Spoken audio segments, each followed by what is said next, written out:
Déjame saludar ahora a dos miembros de esta familia sin censura. Ya llegó la doctora Leticia Calderón Chelius, experta en asuntos migratorios e investigadora del Instituto Mora. ¿Cómo está, doctora? La saludo desde su tierra, aquí en la Ciudad de México.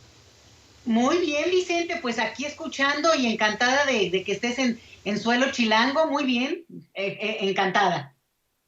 Muy bien, pues ya estaremos entrándole a los temas. También saludo a nuestro buen amigo Quique Legorreta, Enrique Quique Legorreta, coordinador editorial de Regeneración MX y miembro de esta familia sin censura. Querido Quique, ¿cómo estás? Muy buenos días. ¿Cómo estás, Vicente? Frías mañanas aquí en la Ciudad de México. Qué bueno que te dignas a visitarnos a la Ciudad de México. Me parece muy bueno que estés aquí con nosotros y pues aquí escuchando la información. Un saludo también a la doctora, que siempre es un placer escucharla y estar presente en estas mesas de diálogo aquí en Sin Censura por la mañana. Así es. Oiga, pues vamos a entrarle a los temas. Decía, doctora, que me hubiera encantado, el hubiera no existe, pero me hubiera encantado que el presidente nos diera la palabra, porque a 3 años de gobierno hay que plantearle al presidente Andrés Manuel López Obrador muchas de las quejas de la comunidad allá en Estados Unidos, de los mexicanos y mexicanas, que merecen más y mejores servicios desde consulados y embajadas. Pero más allá de eso, y lástima porque estaba hoy el canciller Marcelo Ebrard, quien también creo que tiene pendiente con nosotros una evaluación de los estilos faraónicos que venían permeando en embajadas y consulados del prianismo.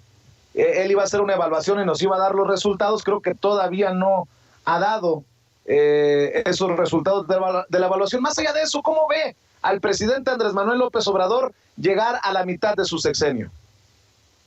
Pues mira, yo por lo que escucho y las estadísticas que nos están dando a conocer los últimos días, pues creo que en un momento interesante, porque ¿quién lo hubiera dicho, Vicente, después de digamos, no después, digamos en medio, no sabemos a qué altura, pero de la peor pandemia de nuestra vida, digamos, el momento más crítico en términos de sanidad pública planetaria, pues estar librándola, es como ir en un barco y poder ir, sin no naufragar, sino justamente poder ir controlando de alguna manera el barco. A mí eso me da mucho gusto porque al final nosotros somos los pasajeros del barco. Entonces, me parece que es muy interesante, que se toma nuevo aire con esto, algunos cambios que, bueno, pues yo voy siguiendo como interesada en la política, pero que también no alcanzo a entender cuál es el panorama que se quiere plantear en términos del ajedrez político de los siguientes años. Pero me da gusto que al final de cuentas, digamos, tengamos una situación que permitió salir, porque aguas, si viene una caída económica, otra vez desafortunadamente, Vicente, con esta situación mundial planetaria que también están exacerbando, ojo, aquí hay que tener mucha calma. Bueno, pues qué bueno que logramos levantar un poco para que esto pueda tener un cierto control. Entonces, contenta con eso y bueno, pues celebrando obviamente como todos los que estamos de acuerdo en que este proceso avanza y avanza por donde consideramos tendrá sus cosas y lo podemos platicar, pero en términos generales, mi voto está bien reflejado, Vicente. Así es, Quique Legorreta, se me hace que ni los más pesimistas de la oposición se imaginaron que llegaría Andrés Manuel López Obrador con el 70%, 7 de cada 10 mexicanos respaldando su gobierno. Pobre oposición. No, y deja que tú lo pobre, que pues es un repunte bastante interesante, ¿no? Sobre todo la encuesta que hablas de la ERAS, que dice que el presidente tiene una aprobación del 71% y que al inicio del sexenio tenía una aprobación del 80%, pues del 80 a mitad de sexenio, al año y medio que tuvo un 59% de aprobación al 71%, pues te da a entender que el presidente tiene bastante material y bastante ganancia política con la ciudadanía y que él lo sabe muy bien y por eso ha hecho desde la semana pasada esta invitación a que ya de mañana la ciudadanía, sobre todo de todo el país, pero sobre todo la de la Ciudad de México, pues visite el Zócalo de la ciudad para que escuche el mensaje por el tercer aniversario de la toma de posesión como presidente de este país, ¿no? Hay que recordar que en 2018 López Obrador prometió muchas cosas y de las cuales al día de hoy pues varios reportes periodísticos señalan que solo le han faltado dos, que es el tema de Ayotzinapa y el tema de la, cambiar las dependencias, descentralizar las dependencias del gobierno federal a los diferentes estados de la República, los cuales pues hasta el momento pues no se ha visto un gran avance. Solo una o dos dependencias ya están operando en otros estados de la República que no sea la Ciudad de México, y es algo que queda pendiente. Sin embargo, pues esto la oposición, como bien señalas, les molesta, no tienen ni pies ni cabeza, no tienen forma de expresar su enojo y están buscando cualquier cosa para desprestigiar o quitarle capital político a estos 3 años de gobierno. Mañana se cumplen 3 años de gobierno y el día 2 empieza el año número 4. Es importante decirlo, ¿por qué? Para que la ciudadanía entienda el momento en el que estamos viviendo. ¿Se ha pasado muy rápido el tiempo? Me parece que sí, obviamente por el tema de la pandemia, pues los tiempos se han ido perdiendo, ido entendiendo cómo ha avanzado la situación, pero esta aprobación y este 71% de aprobación que tiene López Obrador, ningún presidente lo había tenido en ese nivel, y menos a una mitad de sexenio, a pesar de que ya se vivieron las elecciones, a pesar de que ya se vivieron varios golpes mediáticos en su contra, y que hasta el día de hoy la ciudadanía sigue confiando en esta batalla por la transformación del país, y como lo dice el presidente, es un cambio de mentalidad que va a tardar tiempo en que se concrete. Sin embargo, hoy, pues ya 3 años de gobierno, pues tenemos esta transformación mental, no solamente en el tema político, Vicente. Queridos compañeros, los quiero saludar con muchísimo gusto. Les habla Antonio Ruiz, doctora Leticia Calderón Chelios, queridísimo Enrique Legorreta, colega periodista. Permítanme hacerles unas preguntas de un tema que me parece también fundamental, y comienzo precisamente con la doctora, porque sé que ella nos puede dar un panorama más amplio sobre los paradigmas. Ayer el presidente López Obrador exhibe a Carmen Aristegui como una periodista de la derecha, una periodista conservadora que dice nunca ha estado a favor de las políticas del pueblo, que nunca ha estado a favor del pueblo. Esto tras un reportaje que no tiene ni pies ni cabeza, hemos analizado en las últimas horas, un reportaje en el que no se cumplen los requisitos del rigor periodístico, que en estricto sentido, pues es la culminación de precisamente el método científico, que se pueda demostrar o tirar una tesis con todos los pasos del método científico, pero aplicado obviamente al periodismo. Un reportaje en el que se trata de desvirtuar y de pues demostrar, según ellos, según los periodistas que lo plantean, que hay irregularidades en una empresa de los hijos del presidente López Obrador tras una herencia que recibieron. Sembrando Vida y la fábrica de chocolate se llama la investigación. Pero bueno, se cae a pedazos esa investigación. El presidente exhibe a Carmen Aristegui, que es uno de, vamos, ella como la propietaria de uno de esos espacios que comparten esta investigación, como una periodista de derecha. Y para mí, me parece, doctora, se cae el paradigma de quien vendría siendo una figura precisamente de la izquierda. Alguien a quien se le consideró durante mucho tiempo como una periodista progresista, pero que según López Obrador desde siempre ha sido parte de esas esferas del poder, de esos personajes que han estado junto con el conservadurismo desde el principio. ¿Cómo podemos ver esto, doctora? ¿Cómo lo vio usted desde la academia, desde esas realidades en las que tal vez en algún momento pues creímos mucho en la Carmen Aristegui, que se enfrentó a Calderón, que se enfrentó a Peña Nieto? ¿Cómo lo vio usted, doctora? Bueno, pues se me hizo una cuestión muy fuerte, ¿no? Digo, sobre todo porque el presidente, pues ahora sí que como él dice lo que piensa, y a lo mejor lo que piensa en ese momento, y no necesariamente en términos de una cuestión generalizada, de una trayectoria más amplia. Fíjate que yo creo que la crítica al artículo que se está mencionando, pues digo, yo lo empecé a ver y vi algunas entrevistas, y parece, por lo que escucho, digo, sobre todo para quienes sepan más de esta técnica periodística, que efectivamente pues no tiene solidez, y sobre todo pues porque yo decía, a ver, ¿qué denuncia, no? ¿Dónde está la carnita? ¿Dónde está la evidencia?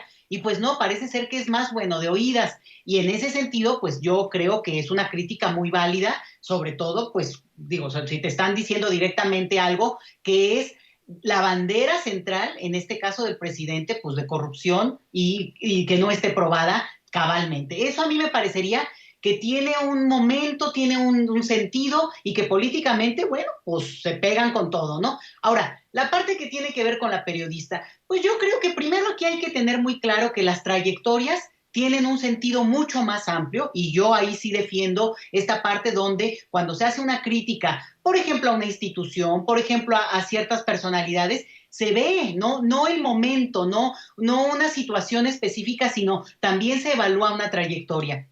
Yo no estoy de acuerdo con un comentario en el cual primero se tenga que identificar a una persona, una periodista en este caso, si es de izquierda o es de derecha. Pues claramente es una periodista que ha trabajado en términos de develar la verdad de muchos temas, una espléndida entrevistadora y de una trayectoria, pues a estas alturas yo también lo diría por el tiempo que he seguido y conozco a Carmen Aristegui, pues de muchísimo tiempo. Habría que, si alguien quisiera desmenuzar su trayectoria profesional, y yo ahí, Toño, de una vez aprovecho el barco, no estoy de acuerdo en que a las personas les queramos imputar sus relaciones familiares o amorosas, ¿no? Para poder calificar su experiencia o lo que han hecho. Yo creo que sí merece cierto respeto considerar a la persona como tal, pero no andarle calificando si eso, la relación que tuvo o no tuvo, si la llegó a tener, define a esa persona. A mí eso no me gusta, me parece inapropiado, me parece poco profesional y en ese sentido, bueno, pues yo creo que la trayectoria de Carmen Aristegui pues, se defiende sola. Me gusta que se peleen, no te creas, porque al final de cuentas me acordé, ¿qué pasó con lo de ¿te acuerdas de los científicos? Que el escándalo suscitó un debate muy interesante, ya después se nos olvidó incluso el origen mismo del problema de que les imputaban un cargo tremendo a estos científicos, pero levantó una polémica muy potente sobre el sentido mismo de la profesión científica. Luego te acordarás también que si la UNAM y que si... Y primero no un escándalo y todo mundo levantando ceja, pero luego abrió un debate fuerte, potente, sobre pues qué está pasando en nuestras instituciones públicas de enseñanza. Entonces, yo ya lo veo así, como elementos que permiten abrir grandes debates más allá del momento y la coyuntura en la que, pues sí, se da un escándalo. Y repito, lo del artículo en cuestionamiento, pues así tiene que verse, pero la otra, la de las trayectorias, pues yo creo que si aquí empezamos a ver las trayectorias de la gente y ahí es donde reaccionamos, pues la de Carmen es absolutamente, digamos, pública para todos y con altas, bajas, pifias seguramente, metidas de pata, pero también grandes aportes para lo que ha sido, digamos, la comunicación en nuestro país y se ha mantenido a pesar de tantas cosas que han ocurrido, y yo creo que también es un momento de reacomodo, porque claro, tienes a un presidente que habla todos los días, que da la nota, que es quien lleva, digamos, la canción, ¿no? La vamos entonando. Bueno, pues claro, ahí hay también un intento de poner distancia y me imagino que a eso, supongo, ha obedecido sus decisiones editoriales que yo no comparto, pero otra vez, yo no sería de esta idea y te digo, a mí no me escandalizó, y nada, ay, no, bueno, ahora resulta que nos engañó, no, francamente no. Sí creo que hay momentos, hay errores de todos y cualquiera estamos en el puntito en el cual dices, no, aquí en este punto no hizo lo correcto, no lo que se escribió, lo que no se dijo, no, ¿qué te puedo decir? Una trayectoria tan larga como la de una persona ya del tiempo en público, como Carmen Aristegui, bueno, pues obviamente tendrá mucho para un lado y para el otro, pero no, yo no comparto esa idea, pero me gusta que el presidente, si eso es lo que piensa, que se lo diga, bueno, pues también ella tendrá foro, ella tiene más foro también para responder y no es como que cualquiera que no tendría la posibilidad de hacerlo. Entonces, ahí está mi opinión, Toño. Yo sí, doctora, creo que no es la única caída en la carrera de la periodista, a quien también, yo se lo digo, le respeto a la muy respetada periodista Carmen Aristegui. Creo que tiene varias caídas por ahí en su trayectoria, como usted lo menciona. De hecho, por eso le pido aquí la intervención a Enrique Legorreta y grábenos, don David. Enrique Legorreta, pues ha sido también un periodista durante un largo tiempo. Y bueno, como usted bien lo dice la doctora Leticia Calderón Chelius, no somos infalibles, la podemos regar en cualquier momento, y eso no significa que ahí se acabó nuestra carrera para siempre, a menos que ocurra una situación muy al estilo Loretito. Si hubiera sido un montaje al estilo el pseudoperiodista Carlos Loret de Mola, mejor conocido como Los Montajes, por precisamente esa serie de montajes que él ha establecido, reconocido y hasta ofrecido disculpas por, bueno, pues, por ejemplo, acá en los Estados Unidos esa carrera se hubiera acabado desde hace mucho tiempo. Esos periodistas quedan exhibidos, quedan rezagados. Tal vez ahí sí le concedo completamente la razón a la doctora Leticia Calderón Chelius de que la carrera de Carmen Aristegui no está acabada con este incidente, por muy extraña que resulte esa investigación, ese reportaje que no tiene fundamento o rigor periodístico, no se cumple la tesis del reportaje, pero sí considero, Quique, que han habido otros momentos en los que Carmen Aristegui pues se ha enfrentado a situaciones cuestionables, ¿no? Me viene a la mente de pronto, esa cumbre que se hizo en Cancún con líderes de todo el continente de América, y que ella obtuvo entrevistas con casi todos los líderes de América, del continente, a quienes cuestionó duramente, pero a mí me dio mucho la impresión que cuando llegó el turno de Cristina Fernández de Kirchner, la entrevista fue muchísimo más dulce, en mi opinión, una entrevista muy distinta a como había incluso entrevistado a un Hugo Chávez en el entonces. También, que no se nos olvide que recientemente ha habido una situación que a mí me parece hasta personal entre Aristegui Noticias y Notimex, con San Juana Martínez al frente. Una situación en la que se cita mucho a una Rosana Reguillo, que también es muy cuestionable, y que, bueno, pues incurre, en mi opinión, en una serie de fallas periodísticas gruesas, ni siquiera hablando de editoriales, del análisis, del cotejo de datos, precisamente el rigor periodístico. ¿Qué nos puedes decir tú sobre esto, querido Quique Legorreta? Pues coincido totalmente con las dos posturas que están dando tanto la doctora como tú, Toño, y yo le agregaría que el tema personal y los insultos pues deberían de erradicarse, ¿no? Estamos de acuerdo no en posturas editoriales, que yo creo que el error de este reportaje es un tema editorial, porque hasta cierto punto creo yo que se intentó vender este comentario, eh, este reportaje se quiso vender como un gran reportaje, y al final del día pues terminó siendo algo que no estaba sustentado, ¿no? Ya lo ha hablado Vicente hace rato con el maestro Sevilla respecto a esto que comentaron los encargados de este investigación, que no está pues en un tema sustentado como normalmente las investigaciones que ha presentado Carmen, y que está por demás reconocer el tema de la Casa Blanca, pues son documentos y son historias y reportajes que están documentados. Este que pasó con lo de la fábrica de chocolates me parece que no es así, y es evidente que pues estamos ante un tropezón editorial. Yo lo diría y lo dejaría en ese sentido como un tropezón, y que bueno, al final de cuentas, como dice el dicho, pues va a tener que aceptar y comerse lo que se venga con esta información. De ahí en fuera, pues totalmente de acuerdo con lo que dice la doctora, ¿no? De ahí a que estemos sorprendidos de lo que está haciendo Carmen, pues no, porque al final del día, pues es un personaje que lo que busca es mantener hemos criticado mucho el tema de los egos periodísticos en los medios corporativos, en los de siempre, pero también hay que ver la retroalimentación del otro lado, ¿no? Carmen nunca se ha mostrado en una postura abierta a la transformación como tal, como otros periodistas, como en Censura, como en Regeneración, como en otros medios que sí estamos apostándole a un cambio social en cuanto a la transformación que conlleva este país, pero pues en el caso de Carmen no es así, y es evidente que ella va a seguir en la misma sintonía que pues por mucho tiempo se conoció como los medios y como debe de ser en los medios, ¿no?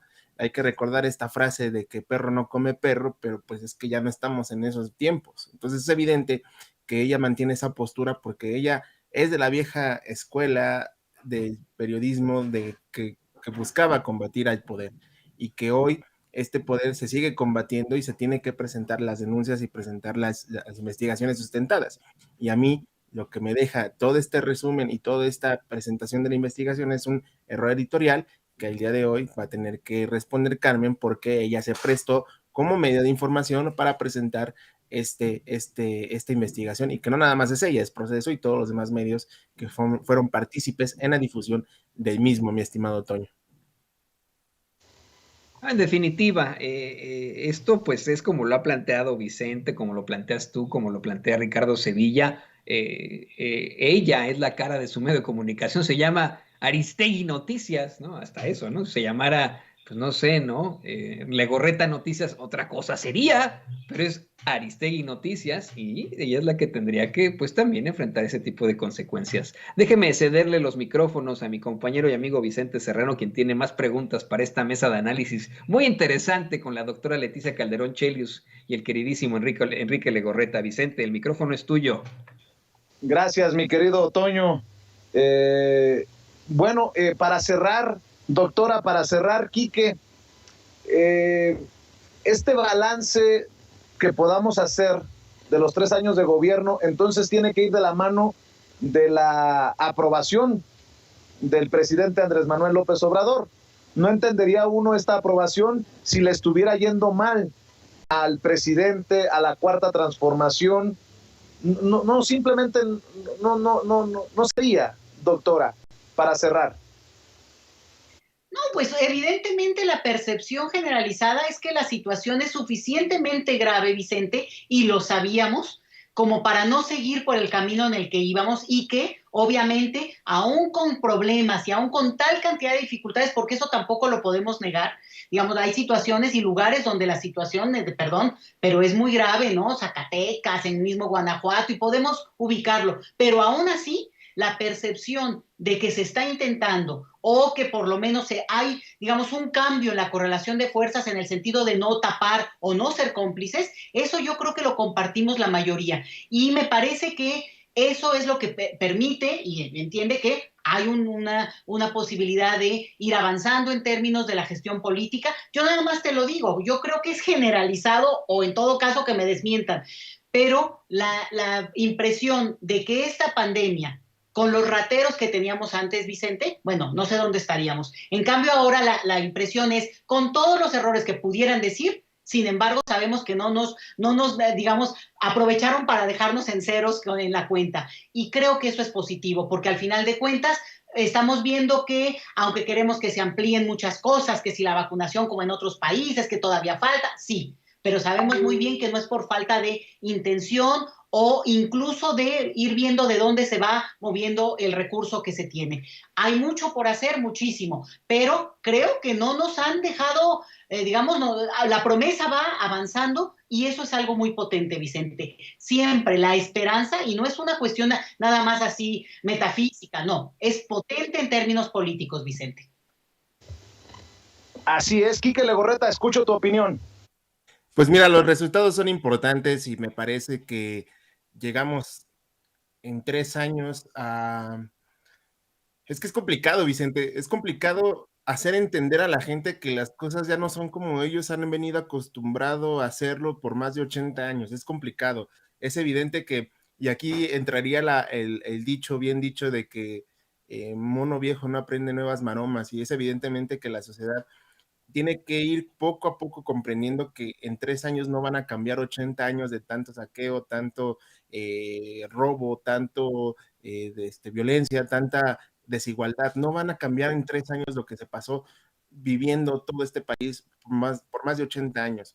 Y eso hay que irlo entendiendo, y tenemos que entenderlo los ciudadanos y tenemos que entenderlo todos, que es un proceso y estamos viviendo un proceso de cambio. No es de la noche a la mañana se van a resolver los problemas, y es evidente que no va a suceder en mínimo 5 años, no va a suceder, yo lo promedio en 10 años, que podamos tener resultados ya como tal de un cambio a lo que hemos vivido por más de 80 años.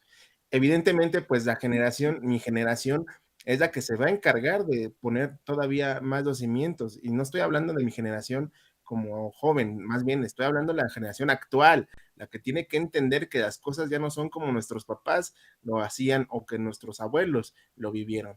Y evidentemente esto se va a permear y va a permear para nuestros hijos, nuestros nietos, y que ellos continúen con este cambio social que merece este país. Los resultados van a tardar, sí, se están presentando también. ¿Por qué? Porque es una lucha constante. Lo repito, lo que decíamos la semana pasada, no teníamos a un presidente o a alguien encargado de gobernar este país que informara constantemente todo lo que se hace. Y a mí me da risa cuando la oposición dice que no se, que este gobierno es totalmente opaco y que no transparenta la información.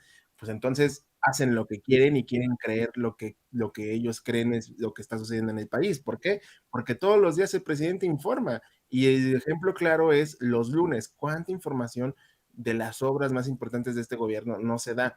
Todas las semanas se informa lo que ocurre en este país. Y ellos, como la oposición, no entienden que las cosas ya no son como ellos querían o como quieren que sean, pues ellos van a vivir en su error y van a vivir en su mundo. Los mexicanos somos los que tenemos que entender y poner en práctica este cambio social que estamos viviendo. 3 años de esfuerzos por parte de la actual administración, sí. Hemos estado viviendo una pandemia por más de ya, vamos a cumplir 2 años de que se dio a conocer el virus y vamos a tener pues un 2022 bastante complicado, porque no nada más es el tema de la pandemia, también es las repercusiones, como bien lo dice la doctora, de lo que nos va a dejar este constante evolución del virus, que pues se ha hecho los esfuerzos mundiales, porque esto no nada más es un tema de México, sino es un esfuerzo mundial, el que la pandemia se controle y que afecte lo menos posible las economías, porque al final de cuentas nuestro país no soportaría un encierro como lo que vimos el año pasado. Querido Quique Legorreta, ¿por qué no cerramos invitando a la gente para que te apoye en redes sociales, para que apoye los esfuerzos que están realizando desde la independencia? Gracias, Vicente. Pues recordarle a toda la gente, a la familia Sin Censura, que nos ayude a suscribirse principalmente a nuestro canal en Regeneración MX. Ahí compartimos varios videos, el programa del Maestro Sevilla, ahí está siempre puntual todas las tardes, sobre todo de 4 a 5:30. Y bueno, como bien lo dices, nos ayuden a seguir creciendo en todas nuestras redes sociales, @Regeneración MX en Twitter, Regeneración MX en Facebook, Regeneración MX en Instagram y también en Telegram. Ahí síganos, sigan compartiendo nuestra información y bueno, las redes sociales de este servidor, @EnriqueLego2 en Twitter y soy Enrique Lego en Facebook, ahí para que sigamos creciendo estas grandes comunidades que estamos por las audiencias, mi estimado Vicente. Muchas gracias, Quique. Y antes de despedir la doctora, le voy a pedir que se posicione, que me dé su opinión como experta en asuntos migratorios, doctora, porque tengo entendido que la Suprema Corte de Justicia de la Nación discutirán mañana miércoles, el proyecto de sentencia AR 275/2019, elaborado por la ministra Ana Margarita Ríos Farjat, que propone extender facultades al Instituto Nacional de Migración para realizar revisiones migratorias a toda la población mexicana en el país. Esta propuesta, de acuerdo al Instituto para las Mujeres en la Migración, es preocupante ya que concede facultades de revisión al Instituto Nacional de Migración que no están previstas en la Ley de Migración y viola el artículo 11 de la Constitución mexicana. La aprobación del proyecto implicaría un retroceso en materia de derechos humanos, pues presume que todas las personas en México somos extranjeras y en consecuencia debemos acreditar nuestra nacionalidad ante agentes del Instituto Nacional de Migración, ya sea a través de una identificación o por medio de una entrevista donde se tienen que dar elementos objetivos que acrediten nuestra nacionalidad. ¿Qué sabe de esto y qué piensa de esto, doctora? Pues estoy muy preocupada, Vicente. Gracias por la oportunidad de decirlo brevemente. Se trata de un intento de buena fe, supongo yo, que para no permitir que hubiera un perfilamiento racial contra las personas migrantes, en el entendido de que les pedían a las personas que presuntamente son extranjeras un documento de identidad de nuestro país, cosa que, por cierto, a su vez es ilegal. Pero bueno, así se había dado y con muchas impugnaciones se decidió ahora, en esta iniciativa de la ministra Farjat, avanzar entonces para quitar lo racista que pueda ser el perfilamiento de unos y respecto a otros, bueno, entonces que se revise a todos. Y esto implicaría, ojo y urgente de reacción, señores, que a todos y cada uno de nosotros, mexicanos, extranjeros, marcianos o lo que fuéramos, nos pidieran un documento que, por cierto, Vicente, en este país no hay un documento de identidad jurídica universal, no existe. Por tanto, estaríamos al contentillo y a la discrecionalidad de un agente, en este caso de migración, en nuestro propio territorio. Es gravísimo, me parece que hay que comentarlo con más detalle. Tal vez la ministra no alcanza a entender esta parte del perfilamiento racial, racista y además aporofóbico, Vicente, que tiene que ver también con una crítica directa a la imagen que proyecta una persona por su origen económico, ¿no? Por su situación económica. Entonces, sí creo que es importante, se supone que lo votan mañana, obviamente estamos llamando urgentemente a esto y miren, cualquier mexicano que me escuche en el territorio mexicano o desde el extranjero, incluso viniendo pronto a nuestro país, debe estar preocupado porque esto implica una puerta para la persecución de parte de la autoridad sin ningún motivo, nada más pedirte tus documentos, que insisto, ni siquiera en este país existe un documento de identidad jurídica universal. Muy bien, doctora, pues estaremos al pendiente de esta discusión mañana en la Suprema Corte de Justicia de la Nación. Por lo pronto, le pido a las miles de personas que nos están viendo y escuchando que se sumen a sus seguidores en Twitter, en @LetiChelius, Leti por Leticia, Chelius por su apellido. Por lo pronto, le mando un abrazo, doctora, y estamos al pendiente. Abrazote, Vicente, nos vemos entonces, ¿eh? Claro que sí, nos vemos para el cafecito. Nos ponemos de acuerdo durante el día, doctora. Un abrazo.